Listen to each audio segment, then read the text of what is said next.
Hi there, welcome. Thank you so much for joining us today for the WeSys webinar brought to us with our strategic partner, PayPal. We just love and adore our strategic partnership with PayPal team, and we're pleased to have them here today to be discussing responding to mega cyber incidents. So definitely a relevant topic, and we're super excited to have them go through all this information with you. My name is Lynn Dome, and I'm Women in Cybersecurity Executive Director. We often go by our acronym WeSys, W-I-C-Y-S, and we pronounce it WeSys, like we sisters, because that's exactly who we are. We are a cyber sisterhood. And our mission is to recruit, retain, and advance women in cybersecurity. We're a member-based organization with actually over 5,600 members right now. So the slide deck says 5,400. We've even grown some more since we put this slide deck together. So, and since our mission is to recruit, retain, and advance women in cybersecurity, we do so by creating opportunities. So we have an online member forum where all our members can network and connect.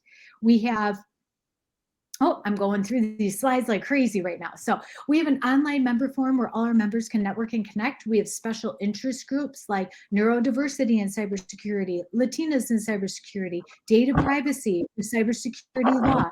And that's a space where you could have continued conversations. We have many different skill development training programs, and you could check them out on our website, wesys.org. And under training programs, we have them all outlined there, in addition to checking out our initiatives and our events tabs as well. We have a newsletter and webinar series, such as the one that you're all joining us here today with the PayPal team. And we offer scholarships, grants, and awards not only to our annual conference, which will be March 16th through the 18th, 2023 in Denver, Colorado, but we also offer scholarships, grants, and awards to other conferences as well. Our Cyber Talent Emergency Fund is available for college students within their last 4 semesters of graduating. If they have a financial emergency, like a car breaks down or a medical emergency, or they can't afford their tuition or their rent, they could receive up to $599 within 48 hours of applying. Our Job Board Plus Plus is a place where strategic partners like PayPal recruit from year round, and all our partners can post their jobs, and all our members could upload their resumes and update their profiles and get access to all that good information. WeSys also launches apprenticeship programs, internship programs, leadership series, leadership summits. We have a mentor-mentee program, and we have an advocacy equity committee. It just switched from the racial equity committee to the advocacy equity committee. It's a great committee. I just wish I could pronounce it right now. I'm a little tongue-tied with that.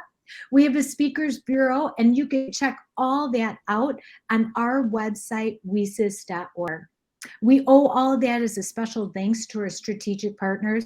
We have AWS, Bloomberg, Carnegie Mellon Software Engineering Institute, Cisco, Fortinet, Google, Intel, Lockheed Martin, Meta, Microsoft, Optum, Sandia National Labs, SentinelOne, AbbVie, JP Morgan Chase and Company, LinkedIn, McKesson, Navy Federal Credit Union, Nike, Wayfair, Workday, and all our Tier 3 strategic partners as well.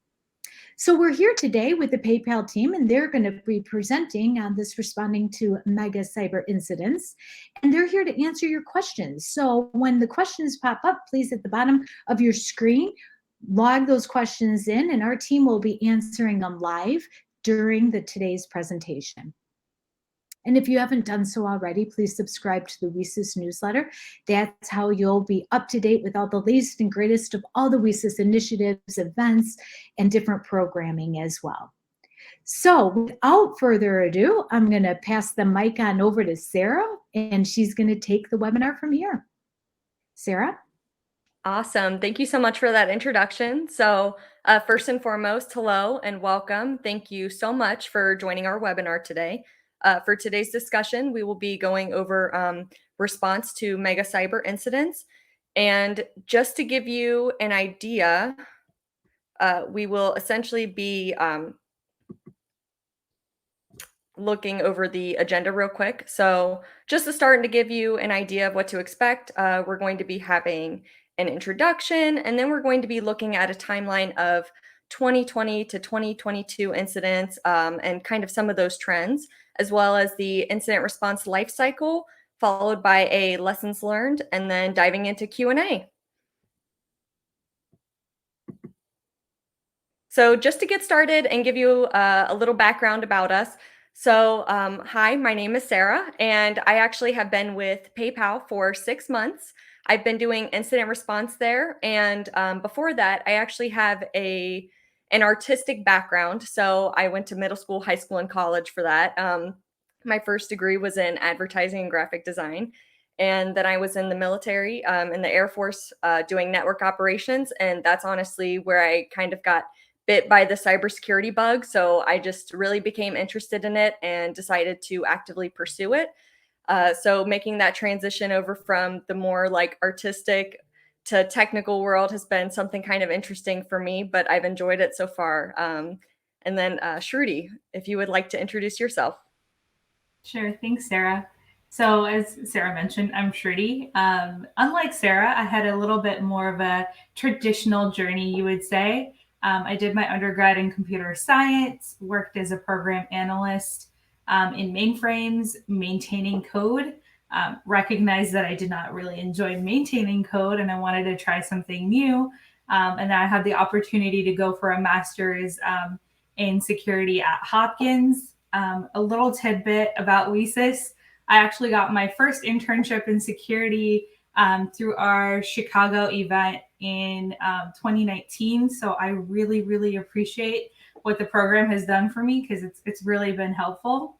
And that helped jumpstart my career at PayPal. I started off as a security engineer, and I am currently leading an IR team here at PayPal. Renata, if you want to go ahead and do a little quick intro. Thank you, Shruti. So hi, everyone. My name is Renata Friedlich. I've been in the cybersecurity space for 17 years now, expanding my career from military service to consulting in a Fortune 500 company. And then last but not least, my current role with PayPal, where I lead the cyber defense and offense programs and have the absolute pleasure of working with two incredible women like Shruti and Sarah here on the call. So looking forward to sharing some of that experience, lessons learned with everyone joining us today. Awesome. So we're actually going to go into the timeline slide now, but before I kind of dive in, we actually have a poll question, and this is going to be pretty much how much do you think cyber attacks are going to or are predicted to cost globally by 2025? So while that is going on, I'll go ahead and dive into this. So we have a timeline here, and it's going from 2020 until 2022 so far, knock on wood. But pretty much, I mean, as you can see, there's a lot of different kind of events going on, and there's not necessarily one type of attack. There's not one method. So there's going to be all sorts of different ones, so long as different vulnerabilities exist and such. So the one thing that I kind of think about when I look at this and think about cybersecurity is how it's sort of like this cat and mouse game. So there's going to be bad actors who will look after, they're going to be looking for the cracks and the crevices, and then you're going to have to patch and fix those, and then there's going to be more cracks and crevices, and it's a cycle of just find and fix. So the one way to get ahead of this, though, is to definitely have the information about what your weaknesses and what your flaws are, but it's also to kind of keep an eye out, to use these examples that we have before us in this timeline as a way to learn from and to grow and to really expand our idea and our implementation of security. So one thing that we are kind of focusing on a little bit today is Log4j. So for Log4j, it occurred last December. So, and what made it so harmful and such a critical vulnerability was the fact that not only was it super easy for bad actors to use, but also because the prevalence of the Java logging package. So it didn't necessarily, matter what you used, who you were, the size of your business, all that. It impacted so many people. So it impacted nearly everyone. And it was one of those where one of the vulnerabilities that was kind of used or exploited by bad actors was going to be ransomware, which is kind of what we're going to talk about. So ransomware in this case, it's something that we've definitely, It's been growing and on the up and up already for a handful of years, and it's only going to continue to be that way. But it's something that doesn't necessarily concern just businesses. Individuals, should be concerned too. It's not quite as large of a payout when bad actors go after individuals, but it is something just to keep in mind. So a number that I thought was kind of interesting was the fact that by 2027, there's supposed to be a predicted 41 billion Internet of Things devices. And Internet of Things, if you don't know, IoT devices, those are going to be things such as, the smart thermostats and the smart plugs and the smart lights and baby monitors and the fitness devices that a lot of us may have in our homes right now. So just keeping that in mind to, again, not that, as an individual you'd be a target, but it's something to keep in mind in terms of really having a more robust security approach to your own home network.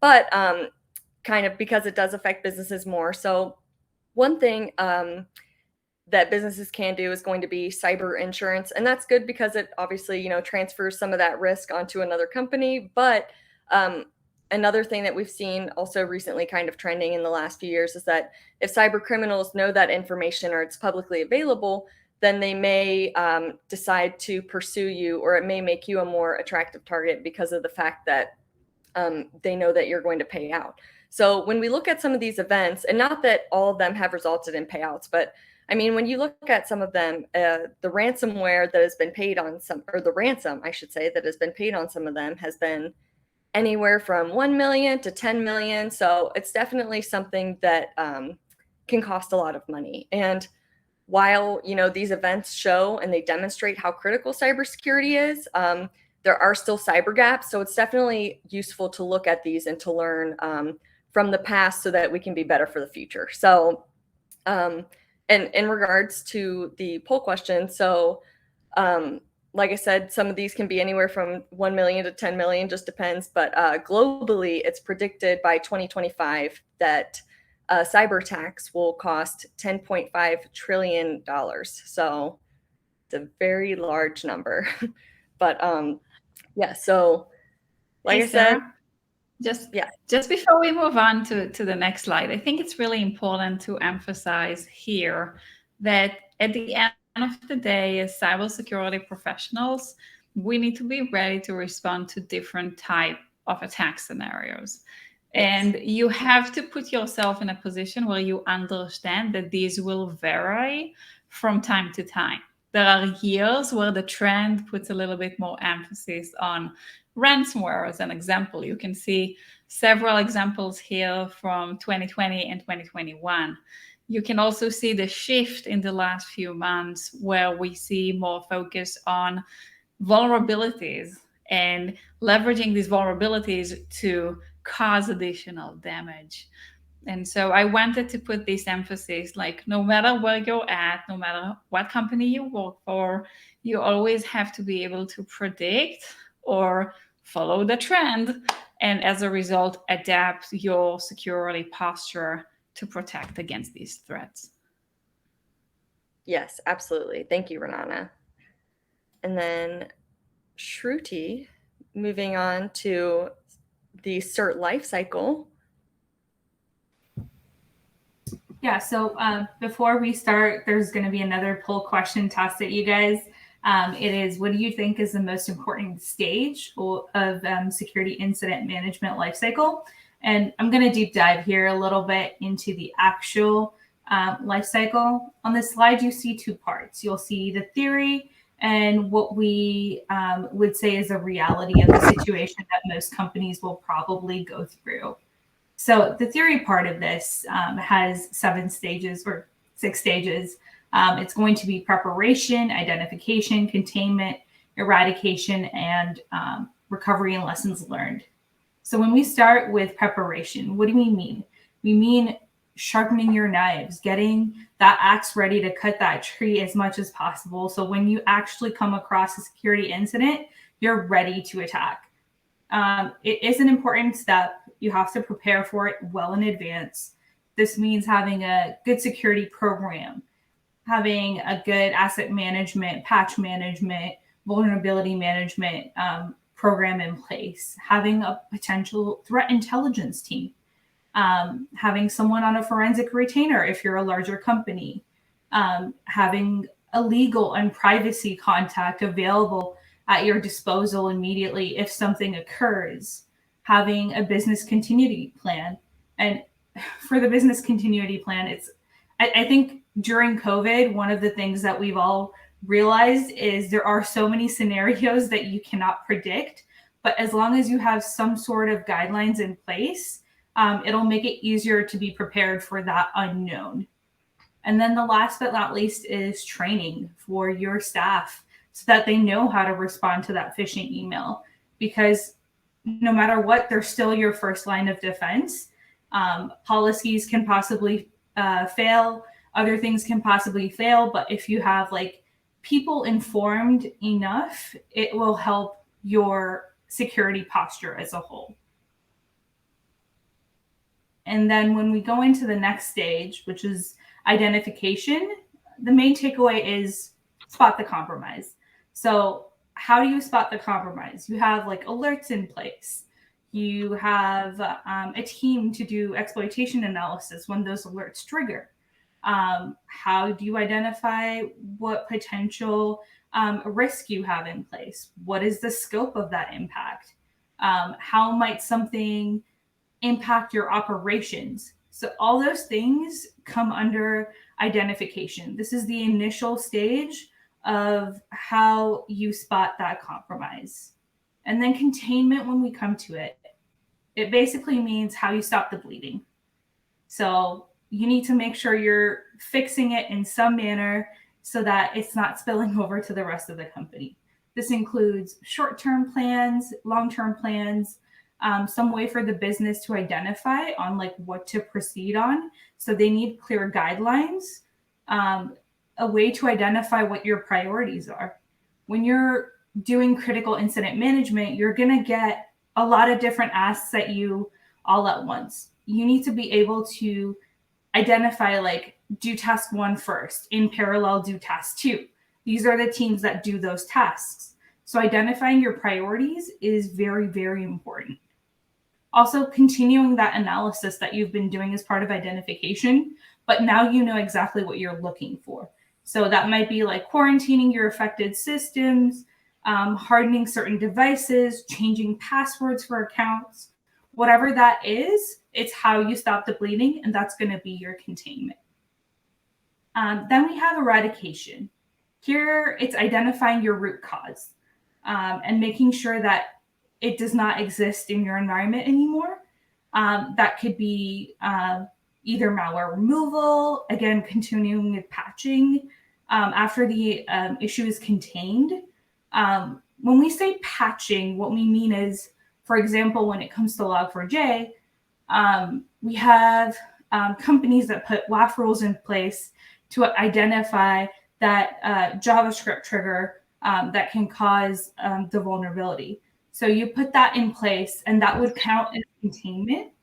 And then when you come into eradication, it would be continuing patching of the systems. That means no one can enter your company's environment, but you still have next steps to do, and that includes patching the rest of the system that might be potentially impacted.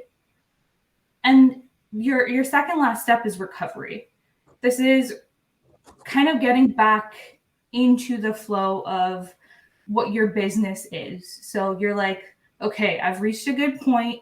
I'm fine now. Let's go back and continue my usual business, which is, again, going back and monitoring your common alerts, making sure all the systems have been patched. Going back to business as usual is what the recovery stage is at. And last but not least, lessons learned. As part of lessons learned, what we need to recognize is it's not if, it's when a security incident occurs. So you have to be prepared, which means when the next one comes in, you need to make sure that you're ready for it, no matter where it's coming from. And that's like the basic structure of theory. Now, if you think about Log4j, most companies will say it was very different from just this linear process that you go through. It's not going to be just like, okay, step 1, step 2, step 3, step 4. No, the reality of the situation is that you should have prepared for it. And then you'll have your identification, containment, or if you want to call it detection analysis stage, where your threat intel team comes up with your finding and sends it over to you. And they're like, oh my God, like, we really think this is important. Please prioritize this finding and make sure that you can patch it. Like Sarah mentioned, it was an easy exploit. So almost everyone in the world was impacted by this. So when you get your information that is very critical, the release date of Log4j, I think the intel was like Thursday, December 9th, which means if you received your intel source on that day, you could react a lot faster. Now, some companies are tinier than larger companies, and they might not have the ability to react as fast because they don't have the information source on time. So that's why it's critical to have like that threat intel team available to you. When you get that information, then you start containment. For Log4j, again, it was like creating WAF rules in place, identifying what systems you already had. Again, you should have done that in preparation. You should know exactly which systems are impacted by that Java package and make sure you're deploying a patch fix for it, or at least segregating it from the rest of your environment in a timely fashion. So all these steps should have been done in preparation. Now, if you remember Log4j, once it was identified, after like a few hours, like or the next day, I think it was, they identified, oh, guess what? The patch, it didn't really fix everything. It caused another vulnerability to pop up, which causes a potential DDoS. So you have to go back again and go through that detection phase. And you're like, oh, I have to fix my logic for whatever that potential WAF rule that you created, or whatever your query was to search the vuln assets available on the environment. So this was like a back and forth process that we had to do for vuln management because there were so many patches that kept coming. But most major critical incidents deal with this back and forth. And another thing that's important and critical as part of this life cycle is to understand who your HR representatives are, legal representatives are, and always making sure that you're communicating as part of this whole life cycle, because there are so many teams involved in a critical security incident. You need to make sure you're on the top of your game. So if you don't have that, you're not going to be able to pass the right information at the right time to all the required teams, and that will delay your response. But overall, reality is a lot of cyclic processes that you go through, and it's an exciting part to be a part of that response. And as long as you make sure you're prepared for the next one, you're absolutely going to be fine. I'm going to toss it over to Sarah. Awesome. Thank you, Shruti. So next we're, like I said, or like she said, we're diving into some of the lessons learned. So one of the first ones is we're going to talk about the poll question. Everyone is dying to know what stage is the most important phase. So I forgot about that. My bad. The most important stage is preparation. And I said mitigation initially when we thought of this question, but Sarah and Renata agree it's preparation, because if you're not prepared and you don't have a good security program in place, you're not going to survive. And you know, let me just chime in here real quick. So first of all of these phases are important, right? The key point that I want to emphasize here is you start responding to an incident. Again, take Log4j as an example, Spring Shell, what have you. And you start receiving all of these recommendations from various industries. And they tell you, you need to have patch management, you need to have asset management, two-factor authentication, what have you. This is not the time to start deploying these capabilities. You probably should have done so in advance If you did that, I'm not saying it's going to eliminate your exposure. You can't really prevent it, but you can reduce the likelihood or increase the complexity depending on how you want to look at that. So in my mind, again, no prevention, and that's why you don't see it anywhere here in the slide deck, but preparation is really the key. Now we're going to take a turn here. We're going to end the slides. We're going to change the topic so it's more like a file chat conversation. And we'll talk about a few of the top lessons learned, not to say these are the only ones, but the top ones that we have. If you have questions, you are more than welcome to add them to the meeting chat, and we'll be happy to take questions live. Sarah, over to you. Thank you, Renata. Yes, thank you for reminding us about that poll question. Like I was saying, one of the first ones that we're going to talk about is how threat intelligence will speed up your detection. So I know Shruti brought it up just recently with regards to the CERT lifecycle. So making sure that you have that information right, and that falls under preparation.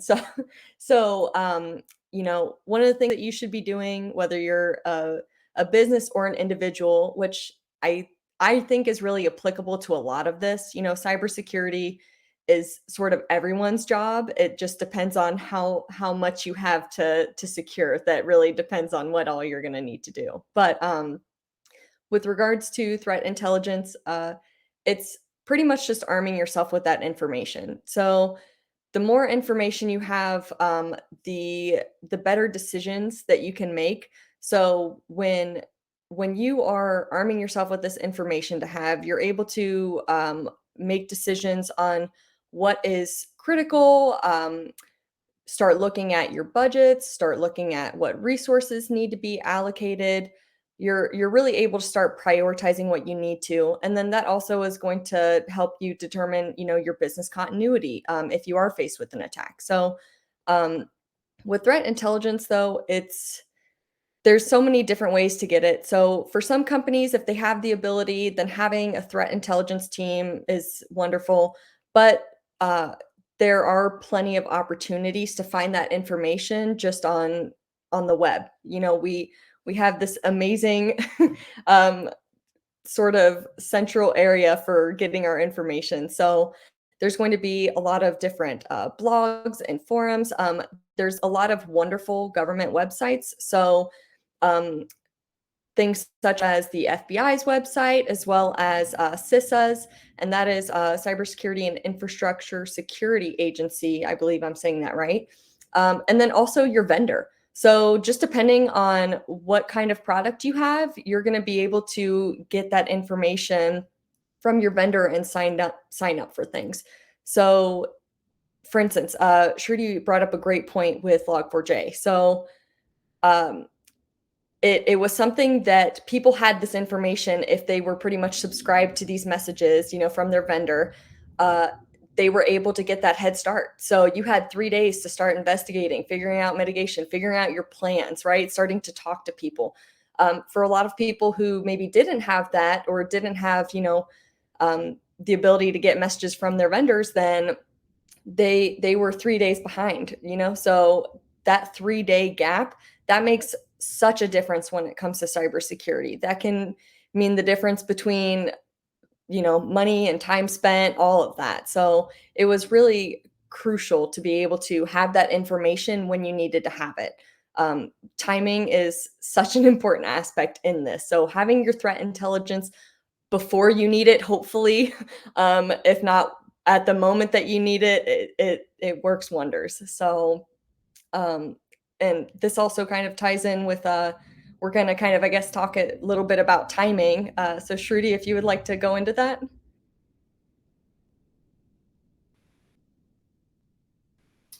Oh, there's a lag in my mic. I'm sorry about that. Thanks, Sarah. So for time to mitigate is the next key point that I think we would like to convey to you guys. Your time to mitigate is whatever the timing is until containment or until you stop the bleeding, like I mentioned before. This is where you try to reduce your risk, your dwell time to respond to something. And like Renata mentioned, this is not the time to start spinning up all these things and trying to create your asset management program, or try to improve your security posture by like an extra step. This is the time where you react to that security incident and you patch, or you rotate your passwords. If you're a large company, you want to try to buy as much time as possible so that the rest of your team, security teams, can do their job. That means it might be offensive security, trying to figure out how that vuln works exactly. It might be your dev teams trying to patch your production so that your business can still continue. So whatever that action is that you can do, so you can buy time for the rest of your teams to succeed and function in the next steps of the life cycle, is what time to mitigate is. And Renata can talk so much more about this than I can, because she has so much experience in why mitigation time is key. Well, I'll just summarize it. Timing is everything in life, right? But when it comes to incident response, it takes even a different meaning or a different level. Let's see. December of 2020. Oh yeah, we had SolarWinds. December of 2021. Oh yeah, Log4j. So I can't tell you, but probably in the last 8 to 10 years, every single December had a crisis. Every single one of them. And so when everyone starts planning what they're going to do for the holidays and how they're going to spend time with family, I'm like, time out. Excuse me, everybody. We need to be prepared. When you think about holidays, when you think about, we just had a wellness day, whatever that is at the company you work at, that's probably the time when you're most vulnerable. And you need to have a plan in place, because it's just a matter of when, not if, as Trudy mentioned before. So I can't emphasize enough. Make the plan and communicate the plan so you know how to mobilize your resources, your people fast enough. If people had, and by the way, I think SolarWinds was December 8th. This year it was December 9th or 10th. Be that person, raise their hand and say, something could happen. Let's just make sure we have a plan in place. Sarah, what's you know what? Before we move on to the next lesson learned, we have a question here from the audience. So, how many teams make up incident response, and what are they called? Shruti, do you want to take this? Yeah, sure. I can take it. It could be multiple different teams depending on what your company would like to call it and structure it. But I would recommend, and Renata and Sarah, please definitely add teams that I might miss. You need a vuln team. You need a threat intel team. You need an offensive security team. You need your core incident response team, which is your blue team. And are there any other teams that I'm missing?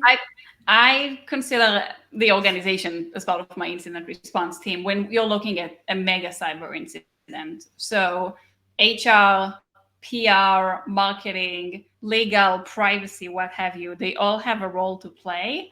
And we'll talk about it. This is actually one of the lessons learned about how you establish the relationship with these teams ahead of time so you know who to contact and not during a mega incident.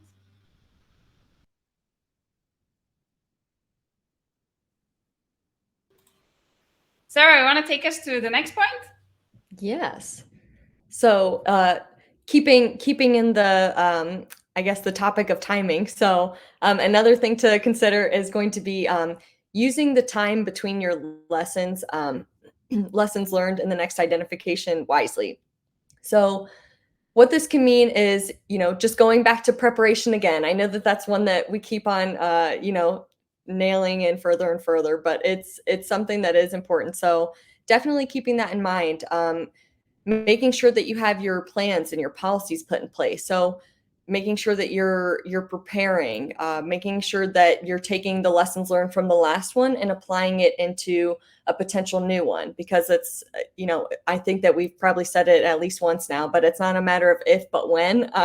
So just really trying to keep in mind that you never know when the next one is going to be right around the corner. So you should make sure that you're preparing in an effective way.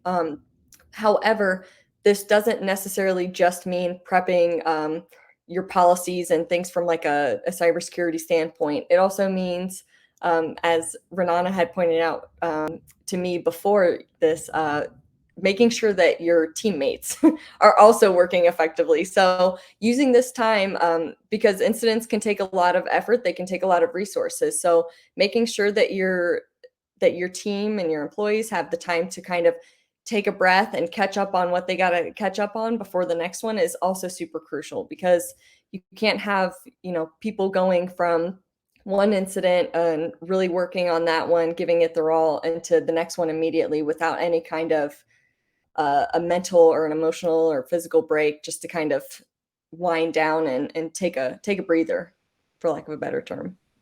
Sarah has a good point. Burnout is a real thing, guys. Like in security, burnout is, I can't emphasize it enough. For folks who have just joined security teams, they might not recognize the signs, which means your manager or your leadership should step in. And sometimes even your leadership does not recognize the signs of them having a burnout. I think for Log4j, I'm going to do a quick example with Renana here. She was working hours and hours on the incident, trying to be the liaison with all the teams.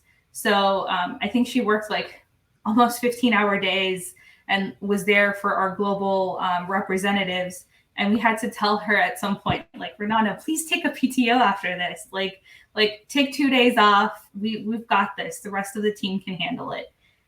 So no matter where it comes from, when you recognize the signs of burnout, you should have a good core team in place to tap people out and let them take the break that they need. Because in the end, you're not going to be as responsive if you're tired and exhausted after working 24 hours straight on a specific critical incident. You need to have that process of regrouping, and that's the only time it's going to actually work. So again, it's a sprint. It's not a sprint, it's a marathon. So don't run so fast. Take your breath. You need to reserve that energy to keep going. At PayPal, we have wellness days to help our global teams take some time off. But obviously, make sure your companies, when you have those days scheduled or holiday scheduled, you have contingencies and redundancies in place. Because no matter what, as Renana mentioned, when you look at the timing, it seems like critical incidents usually occur around holiday season. So you do want to give your people the time off, but also prepare for it. And then Fridays 2 to 5 p.m. And Fridays 2 to 5. Those are Fridays are critical. It's when you want to go chill and enjoy that something pops up. Another point that we would like to emphasize is communication. And I think we all brought this up. You want to talk to different teams, talk to different people. In your part of your preparation stage, you should have a certain cadence for communication. This includes communicating to your leadership, when to communicate to them, communicating to your dev teams, communicating to your HR, legal, PR teams. All those are very important. So some of the tips that we came up with is when you're trying to communicate during a critical incident, you want a template in place. So maybe have an FAQ page as soon as you find out something is occurring that you can just disperse to all your employees so that they can just go to that FAQ page and find out exactly what they need. It could be your Teams comm that goes through. It could be an internal DL that you have all your major critical key stakeholders as part of that DL, that every time something happens, you just go out to that. It could also be an internal DL where people ask you questions and you have one person monitoring it. So any questions that pop up, they can direct it to the right location. And also a template for like external comms that's approved by legal is very key. And Renata can say how important that part is. Well, think about the situation. You're in the midst of a crisis. You haven't sleeping, you haven't got enough sleep, you didn't eat, whatever the case is. And now is the time when you need to start thinking about language. Especially if you don't have your bachelor's degree in like English, it's gonna take you some time. Let's just put it this way.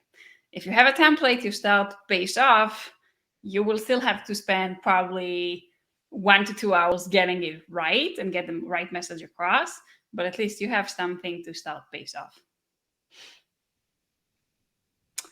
So one more lesson I want to share here is choose who you go to battle with. Yes, I come from a military background, so if that kind of seems weird to you, but the bottom line is you want to know who you're going to call, internal and external.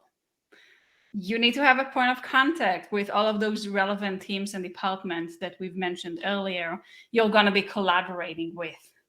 If you just joined the organization and this is your first rodeo with them, okay, maybe you're getting to know them through that very first interaction. But everyone else, start building your network, start socializing outside of information security, because it really takes a village.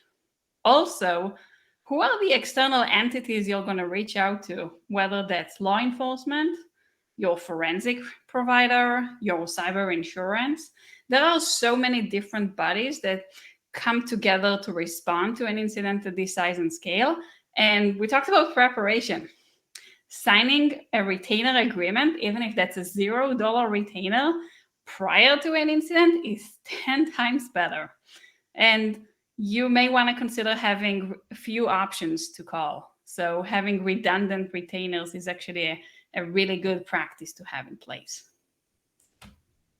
All right, so we're gonna pause here. I see we have a couple of questions coming in from the audience. So I'm taking a look here, and I'll facilitate for Sarah, Shruti, and myself. So let's see. Shruti, if you can talk a little bit about steps taken during preparation and how is preparation planned? Yeah, sure. I can go back to kind of what to have as steps. And we'll deep dive this into a lessons learned as well. But one of the topics that we were talking about trying to get into is in your preparation phase, you want to make sure that you are also looking at the guidelines for compliance that's available. That's like a good starting point for if you're starting a new cybersecurity incident response program. So there are a lot of guidelines like NIST, SANS, so many people providing this basic structure of things that you might need that could be part of your preparation phase. Like Renata mentioned, having a forensics retainer, knowing your legal teams, having some sort of business continuity plan in place for, okay, in case a site location goes down or one of our sites were compromised, what does the company do in this case? Or COVID hit, how does our security posture change with everyone going remote? Because they're no longer on Ethernet, they're on VPN now. So your alert structure might change in that process. So all those things count as part of preparation. And again, I can't emphasize it enough. If you're starting off, there's guidelines and you can go to that to get a better, at least, or a step up on what to do. This is a good time to also recommend the different agencies. So we've mentioned the CISA earlier. They have a Shields Up program that talks about what are some of the steps you want to take. This was put together in the context of the Russia-Ukraine conflict. At a high level, when you're receiving all of these pieces of information, You already want to be able to check the box and say, yeah, I have this, I have that. Basic security hygiene will cover you in most cases. And another crucial phase of preparation, in my opinion, is tabletop exercises. So tabletops are a way you can simulate the response to a cyber incident without actually having to go through one. And you can do it at various levels. It can be a checklist exercise where you just go over a procedure. It can be an exercise where you bring everyone across the same table or a virtual table in today's world, and you practice different elements of your response. And then, of course, there's the live exercise, whether that's through a purple team exercise or a red team exercise, where you're actually generating an attack against the organization to simulate their response. These are just crucial parts of preparation because they will help you identify any gaps and improve your overall readiness to respond to an incident. Sarah, here's a question for you. In your experience, after an incident response, were you able to grade score the employee security awareness level, and how often IR has been related to that statistics? So, in my experience, let me think. I think that there's some type of grading scoring that happens. I don't necessarily think it's maybe. I would say it's more so looking at least in my experience so far, the only grading scoring that I've been a part of has been maybe when looking at what the numbers of incidents are that I'm looking at.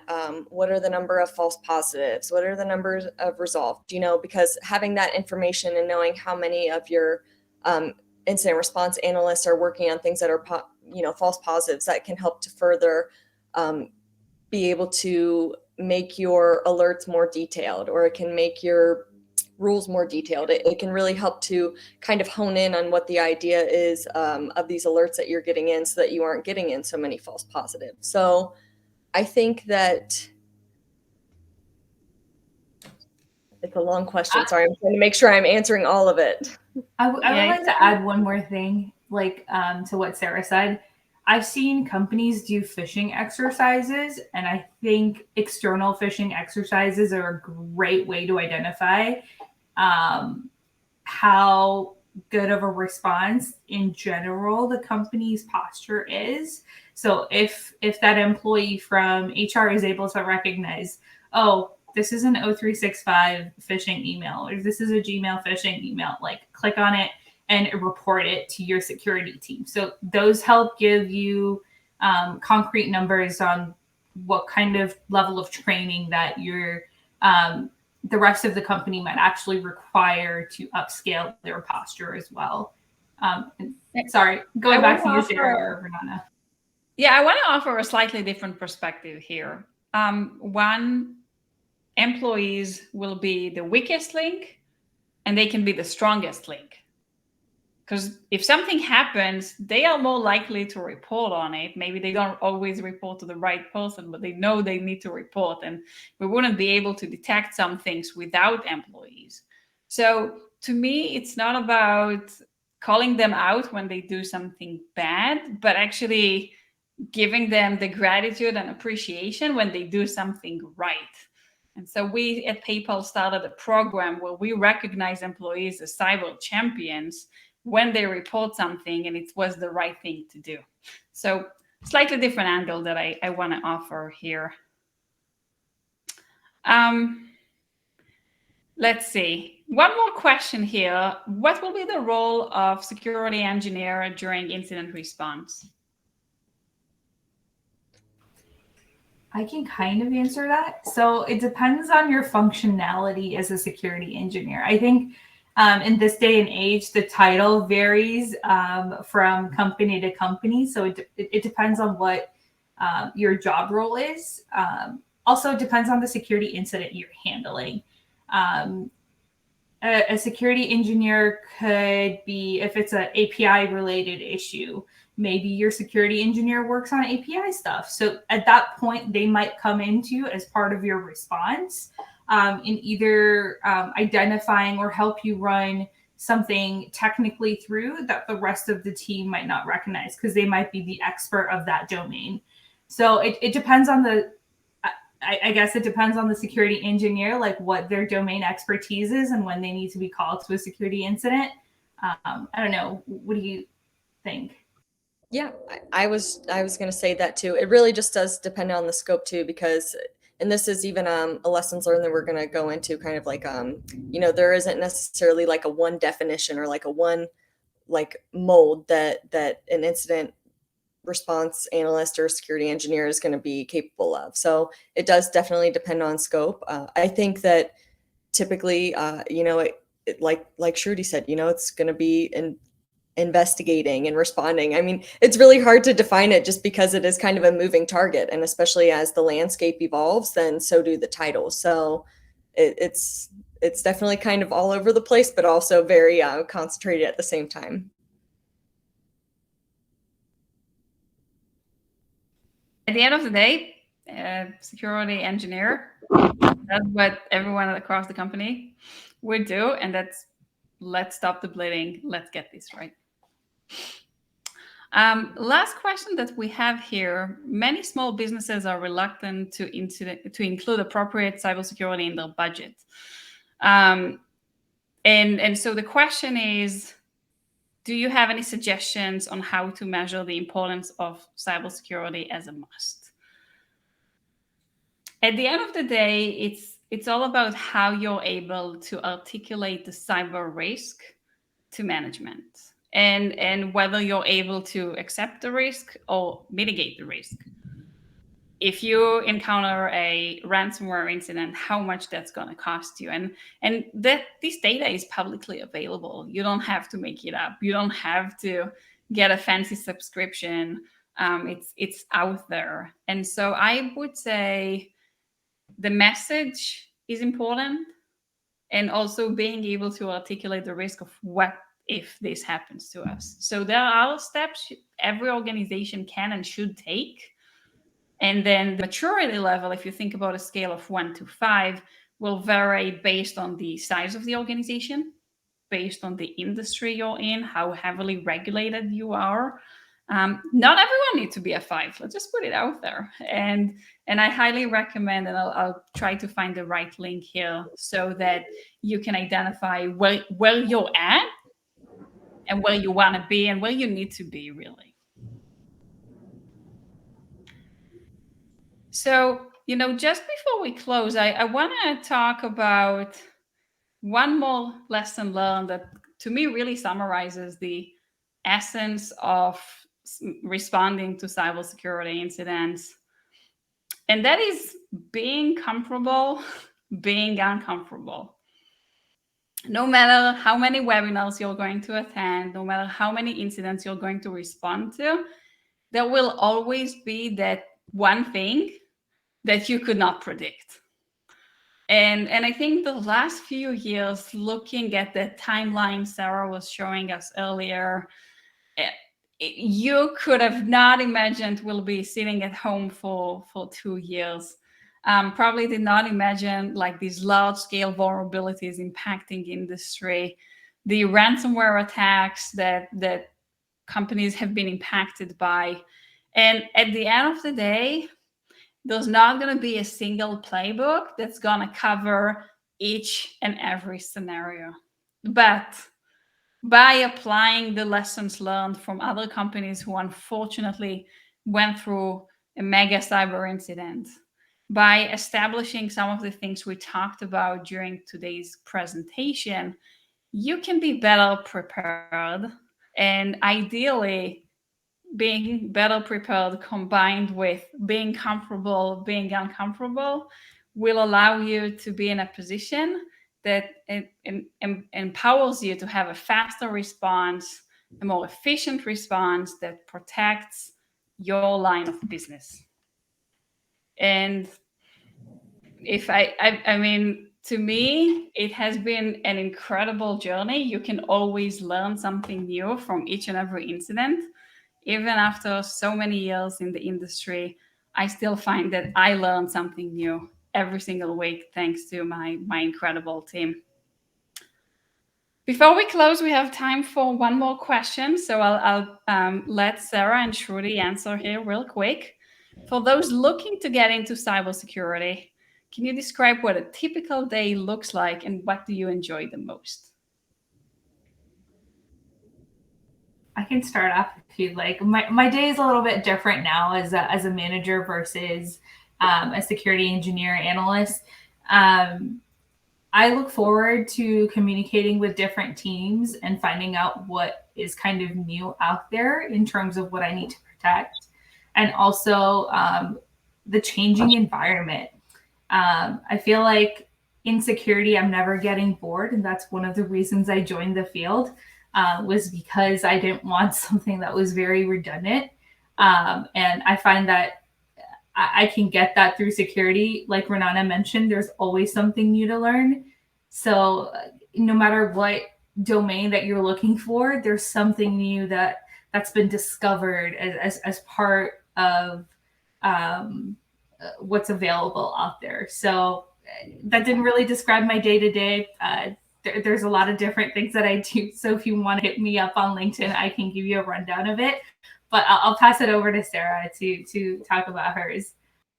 Yeah, I was going to touch on a lot of those same points. I'm someone who gets bored very easily, so I definitely need a lot of like mental stimulation to be able to kind of do tasks. I would say that a typical day looks like definitely talking to a lot of different people. It's going to be, and again, like we mentioned before, the scope is going to be different, definitions are different. I'm just talking from my experience. So it's definitely communicating with a lot of different people. You definitely will have to be juggling a lot. So there's going to be, communicating. If you have some free time, looking up, like we were mentioning, the trends, definitely maybe trying to look at some of those resources, like I mentioned with the, FBI or CISA websites, and just kind of trying to look at those. It's going to be obviously having to go through what I have to go through and looking at incidents and kind of maybe diving deeper, trying to understand things. I think that's what I really enjoy, is being able to kind of solve this mystery of, is it or isn't it? And what do I need to do to be able to make this better and to be able to even, I guess, further prevent something in the future. So not that that's necessarily the role of everyone in cybersecurity, but I definitely like to try to be more proactive. So it's also going to be coming up with suggestions. So it's looking at what you have and maybe saying, hey, maybe this is something that we can be doing differently, and being comfortable with being uncomfortable and not being afraid to voice your opinions or the things that you see that you're maybe like, I think this should maybe be tweaked in some way. Maybe we can try things out this way. So I would definitely say it's having to use many different parts of your brain to be able to kind of get this full picture of what you're supposed to be doing. Thank you, Sarah and Shruti. So we're at time here. Unfortunately, we didn't make it to all of the questions, but if you still have any open questions, feel free to hit us on LinkedIn. We'll be more than happy to take questions offline. I want to thank the incredible members of WSIS who joined us today. It's been an absolute pleasure being here and sharing a little bit from our experience and knowledge. And we wish everyone a good rest of your day. If you're interested, as we mentioned, feel free to reach out, and we look forward to connecting with all of you soon. Thank you. Thank you all. Thank you.